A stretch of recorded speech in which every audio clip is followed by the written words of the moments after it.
What's going on, guys? It's the Cowboy King of Entertainment, and I am here for another Cowboy One Take. And today, let's talk about something that's so big in my life and other gamers' life, which is Xbox bringing Gears of War to PlayStation. And why is that big? Because this cements the end of the console wars as we know it. See, many people was console warring since the beginning of video games, and I myself can say I was a part of it. See, I remember console warring Atari versus ColecoVision. Then you had Nintendo versus Sega. And then you had some other companies that didn't, quite make the cut, like Atari Jaguar. They just didn't really go anywhere, right? We had the Panasonic 3DO. That was a flash in the pan. We had Neo Geo, but it was way too expensive. So there was other companies that came with their own video games, and it just didn't go anywhere for many different reasons. But Nintendo, PlayStation, and the Xbox, they've all stuck around from then till now. And sure, there was multiple times where Xbox was ahead.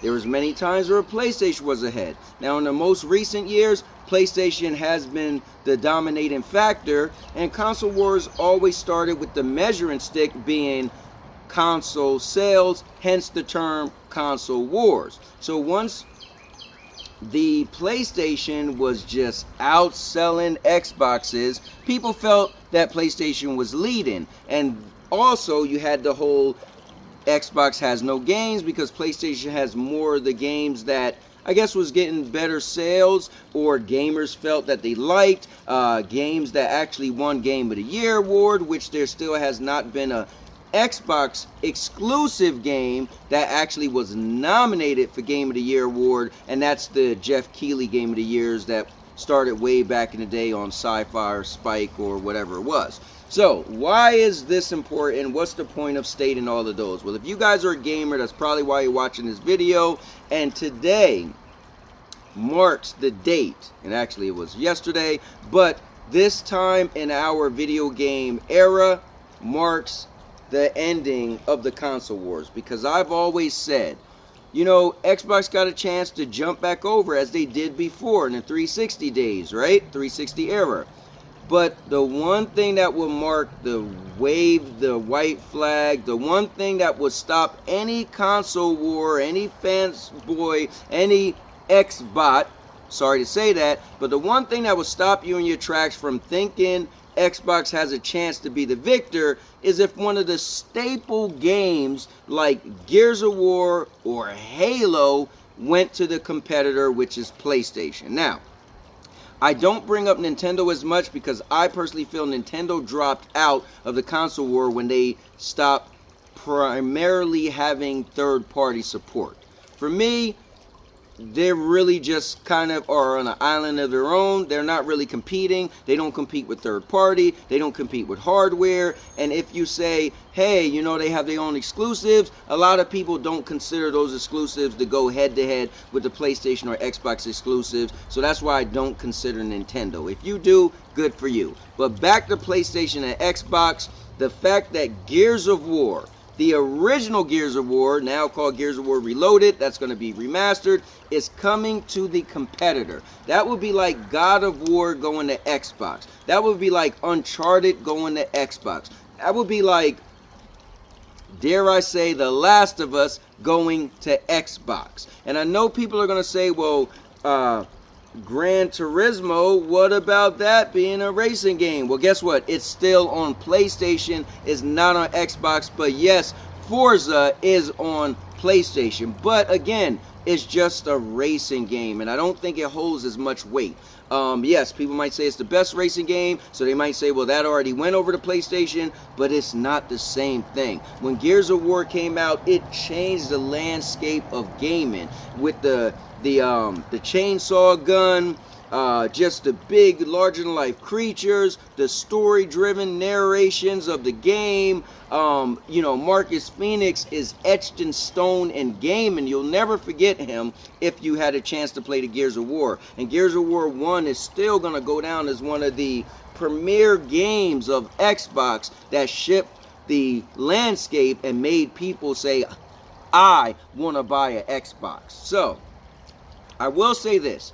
What if, let me go on a little what if Xbox was planning to make all their games multi-plat, right? Their game's going to be on PlayStation, their game's going to be on Nintendo, their game's going to be on Fire Stick, their game's going to be on PC, their game's going to be on cloud, their games might be on mobile. What if Xbox was doing this to make so many gamers get a chance to play all these games, love these games, want these games, because now Xbox is bigger than ever as far as their catalog portfolio of games. Having ABK, having Bethesda, all these other companies, now you're getting all these games that are technically an Xbox game. Doom is now an Xbox game. Call of Duty is now an Xbox game. Like, these games, Elder Scrolls, they are Xbox games, and they are massive games when it comes to video games. But what if the next generation of console, Xbox, decide to make all of those games exclusive? And while the rest of the world got used to all these games, they will now have to purchase an Xbox in order to get those games. Now, sure, if you have Game Pass, you can get those games at a very cheap rate.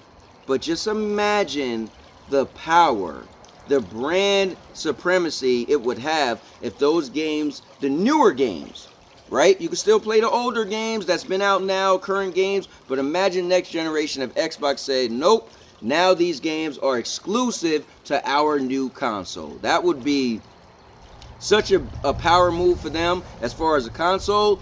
But dare I say, they may not do that, because I think they do want to get out of the console wars. I think they do want to get out of the manufacturing of consoles itself, because they lose money. So why not make more money? But either way, whatever your speculation is, my speculation, I feel that this is the end of the console war. And if you're an Xbox guy, an Xbox console warrior, or fanatic, you have to bend the knee to PlayStation, unfortunately. Yes, you might say, well, Xbox has more sales. Xbox makes more money now. Xbox games are all over, and every time somebody on PlayStation purchases an Xbox game, that's going to make Xbox money. And you will be 100% correct. However, when it comes to console wars, Xbox just bent the knee.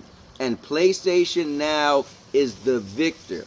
PlayStation now is victorious, and finally, after all these years, can say they bested Xbox. There is no longer a need to console war when one of your premier games are on the competitor's platform. That shows that you submit to the competitor. That shows that you no longer want to compete. Now, some people might say MLB The Show, but that's a sports game, that's baseball, that holds not much weight at all for that going from a PlayStation game to an Xbox game.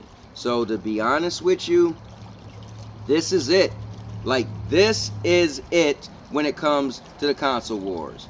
And so I want all of you guys to feel free, if you don't have a hard heart, and give credit to PlayStation as far as the console wars. Now, if it comes down to just a regular gamer and you just care about video games, nothing changes for you. It's still a great day. More people could play that game that never got a chance to play that game, because Gears of War is one of the best games I've played. Part 1 was so epic. It was over-the-top action. It's a must-play in my mind. So the gamers won with this decision, but the Xbox fans and the I'm sorry to call you Xbots, but the Xbox fans, the fanatics, you guys lost the console war. So with that being said, that's my one take. I'll see you guys in the next one, and now your mama knows.